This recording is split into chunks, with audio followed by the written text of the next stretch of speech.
As we are moving forward here today, it is our desire to reacquaint you with your guidance system. We want you to remember that you are an extension of source energy. And we want the most important thing in every moment of every day for you to be awareness and maintenance of that connection. Because when you are aware and deliberately maintaining that connection, which is what we're talking about, allowing that connection. When you are maintaining, tending to that connection, you're thriving. You're clear-minded, you're joyous, you're healthy, you're sure-footed, you're confident, you're eager, you're passionate, you're in love with life. You are who you are. So when you feel frustrated or overwhelmed or afraid or angry or depressed, those emotions don't mean you're bad. They don't mean you're wrong. Those emotions mean you've practiced some thoughts for quite a long while and activated them often enough in your vibration that they become familiar. And now you have a belief or a dominant vibration that has enough divergent thought in it. And by that we mean different from who you really are and what you really know, that you got static in your vibration. So you're pinching off your connection to the well-being that is flowing to you that you just can't hear. It's like electricity flowing through the walls of your house, but if you don't plug into it, your toaster doesn't work. And if you don't find a way of connecting to the source energy that is flowing to you at all times in a predominant, dominant way, then you are doing less than thriving. And it is your intention and your legacy and your right to thrive. You knew when you came into these bodies that there would be plenty of things, plenty of variety, a smorgasbord on all topics for you to choose from. And you knew that you would be looking around and that you would be discerning your own personal preferences. But your plan was then, and still is, to look around until you figured out what it was you preferred, and then your plan was to give your undivided attention to what you prefer, because you understood that that's the way you train your vibrational alignment with what you prefer. And when you do that, it comes to you. Have you ever known someone who you knew was so wrong-headed, you knew that they were not based on what you thought was moral or appropriate behavior, and yet their life still continued to work, they still continued to win? You know why? They don't listen to the other side of the argument and mix up their vibration. They focus upon what they want. They hold themselves in alignment with what they want. They send only one signal about what they want, and the universe delivers to them what they want. And it doesn't matter how many others stand back and claim injustice, unfairness, foul play, inappropriate. The law of attraction always answers your vibration. And it doesn't have anything to do with what anybody else is doing or what anybody else thinks about what you're doing, unless you change your vibration because of what they think about what you're doing. That's why a variety of medical remedies can work differently on different people. That's why there's not one cure that always works. That's why a variety of religious intentions works for different people. There's not one truth or one religion that is appropriate. So it is your job as an extension of source energy to line up with that which you are an extension of. And you can tell by the way you feel how you're doing about that. So you have within you an emotional guidance system. Emotions that range all the way from passion and joy and appreciation, all the way to despair, all the way to depression.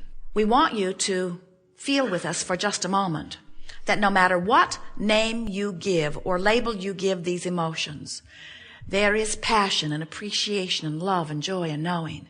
There is believing. And there is hoping to believe. There is optimism and there is pessimism. There is frustration and overwhelmment. There is discouragement. There is fear and there is anger. There is anger and there is fear. It depends upon what you're angry about, where it falls on the equation. But fear is a very deep resistance emotion. And then there is that feeling of despair or depression. And we want you to notice that as you move up or down this emotional scale, that on the end that feels wonderful is the knowledge of empowerment. That's where the perception of freedom is. And on the other end of the scale, where despair and fear and depression are, that's where there is a perception of absence or loss of freedom or empowerment. When you feel an emotion like fear, can't you feel that in that fear there is the perception of powerlessness? We really want you to notice that that's what emotions are about. You are empowered beings, but when you perceive that you have not power, then you begin to feel fear. And what happens to so many people is because they are not really aware of this emotional meter, and they are not aware that they can take an emotional journey in a matter of seconds or minutes and change their vibrational attitude and point of attraction, and therefore change what's manifesting in their experience.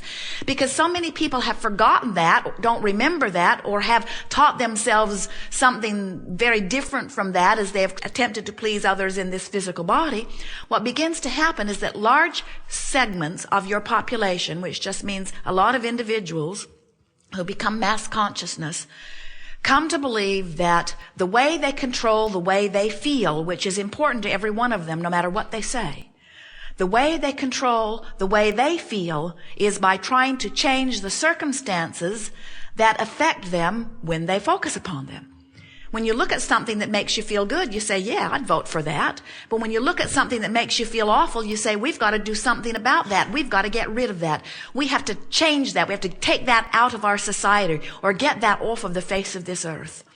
And what we're wanting you to remember as we're rampaging through this glorious day together is that you will never find your freedom through attempting to control the behavior of others, because you can't do it. You can't even control your wife. You can't control your kids.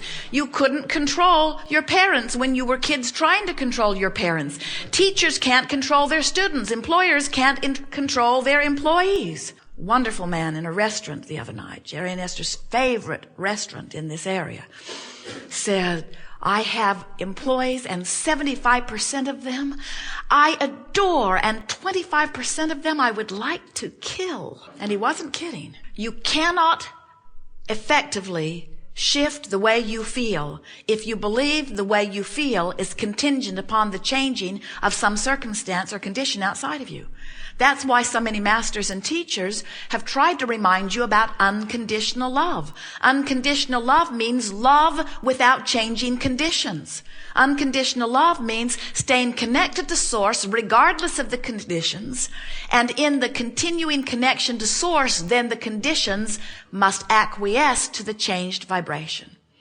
We can feel that through your trial and error, through your willingness to experience life, through your wanting to feel good, and through your constant seeking, that you have come to know these things that we are talking about. And now it's just a matter of practicing them until you not only know it about this, but you know it about that and about that and about that, until you come to know it about everything, until you are able to look at your own body, even if it has something that you don't want in it, and you're able to relax and say, this too shall pass. It can go out the same door it came in. It came in vibrational alignment to something that I was thinking before I was even aware I was thinking it. And now I have changed the rhythm of my thought, and now I'm reaching for thoughts that consistently feel good to me on a myriad of subjects. All things unwanted must leave, and all things wanted must come. It is law. It is not possible for you to want something that does not come into your experience if you are in vibrational alignment with what you want. So why would you not be in vibrational alignment with what you want? Why would you not give your undivided attention to what you want? Because you've been trained to ferret out the problem, wrestle it to the ground, and kill it. But what you're coming to understand is, in the whole process of ferreting it out, identifying it, cataloging it, pigeonholing it, making monuments about it, talking about it, passing it on from generation to generation, you've activated in your vibration, so it must continue to be your experience. You cannot wrestle it to the ground and kill it, because there's another and another and another and another and another, because the universe will constantly give you whatever is in your vibration. No exceptions, you see. You've got to change your vibration. There is not a medical cure that can cure something that's off in your vibration. There's not a pill or a surgery that can keep you whole if you've got a vibration going on that's not allowing well-being. And so when you realize that everything that's happening globally is symptomatic of what's happening individually, but you do not worry yourself about what's happening globally. You tend to the only thing that you can tend to, and that's what's happening individually. And you work to align yourself with what feels good, you begin to be an example of thriving. And it is our promise to you that when you thrive through the clarity of your example, you will be of value to others. And it is also our promise to you that you cannot get sick enough to help sick people get well. And you cannot get poor enough to help poor people become prosperous. And you cannot get agitated about the political process enough to improve it. In other words, until you align with what feels good, you will not be in vibrational alignment with what feels good. And until you align with what feels good, you will not be in vibrational alignment with what feels good. Now, this sounds like circular reasoning, but what we're saying to you is, you gotta line up. You gotta line up. You gotta line up. You gotta line up with what you want. You've got to line up with what you want. So why don't you? Well, it's because you were lining up with thoughts before you were paying attention to how the thoughts you were lining up with felt. And you developed a vibrational habit of lining up, and law of attraction then matches those thoughts. Someone said to us the other day, Abraham, it feels like my thoughts are thinking me. It doesn't feel like I have control of what I'm thinking. I wake up and there they are.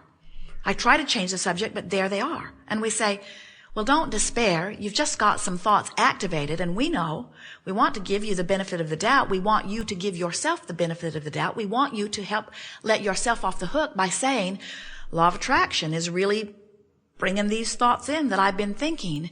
But now a wonderful thing has happened. Now I have visceral awareness, emotional awareness that this thought is not beneficial to my experience. I can tell by the way it feels.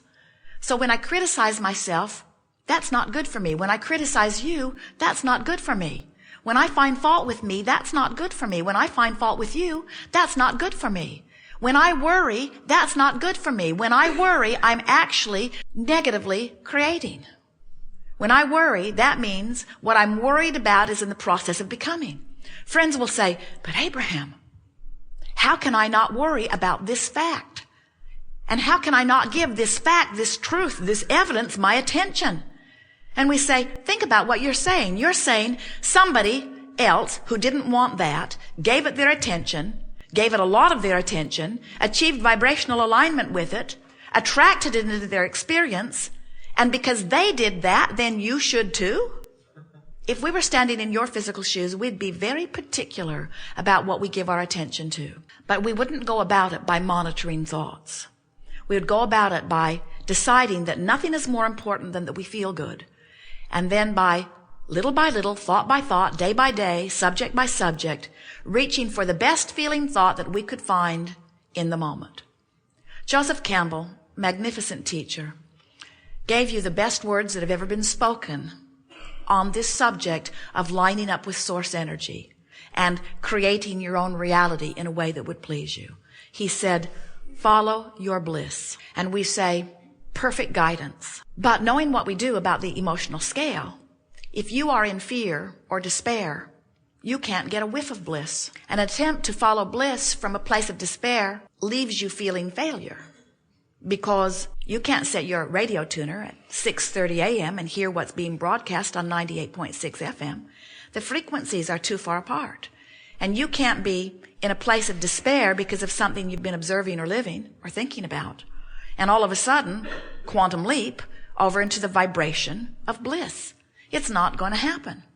But you could do the best that you could about feeling the best that you can from where you are, and you could shift despair to something that feels better to you, like revenge. Now, the world who is standing apart from you would find those worrisome words, because when you're depressed, you sort of go away and leave everybody alone.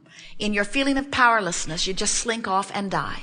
But when you take some of your power back by focusing upon the best feeling thought you can find from where you are, and you do it on purpose, and you note that you feel better, now can you see what's happened? You have taken the only thing that was ever wrong to begin with, which was your perception of loss of power, and you've done something about it, and you've restored to yourself a sensation of power, and the gloom, the depression, is beginning to lift. Now, do not misunderstand. If you were overwhelmed and frustrated, or even really tiptoeing into thoughts of anger about something, we would not be coaching you into rage or revenge, it's going the wrong way on the emotional scale.